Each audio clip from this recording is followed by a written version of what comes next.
Selamat pagi Indonesia, Anda menyaksikan seputar Bali terkini pukul 9 WITA bersama saya Santi Maharani. Menteri Koperasi dan UKM Ana Agung Gede Ngurah Puspayoga mendukung penuh rencana Koperasi Perkampungan Industri Kecil atau KOPIK untuk membentuk jaringan usaha koperasi, khususnya pemasaran produk koperasi di seluruh Indonesia. Dengan kehadiran jaringan pemasaran antar koperasi di seluruh Indonesia, diharapkan semua kendala pemasaran yang selama ini membelit koperasi produksi dapat teratasi.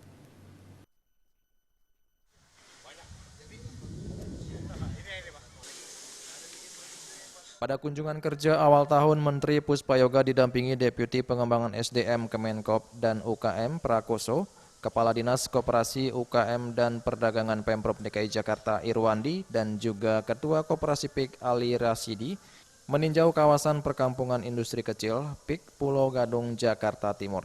Kawasan seluas kurang lebih 37 hektar ini terdapat sekitar 600 industri kecil yang semuanya sudah menjadi anggota Koperasi PIK. Sebagian besar industri kecil yang ada di PIK rata-rata bergerak di bidang garmen dan tekstil.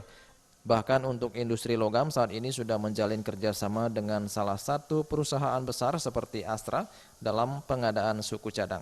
Dalam kunjungan kali ini, Puspayoga juga sempat meninjau beberapa sentra industri, diantaranya industri logam, tas, dan sepatu. Menkop menilai kawasan PIK memiliki potensi yang luar biasa. Selain dikembangkan, pemasarannya juga bisa dijadikan sebagai destinasi unggulan wisata belanja.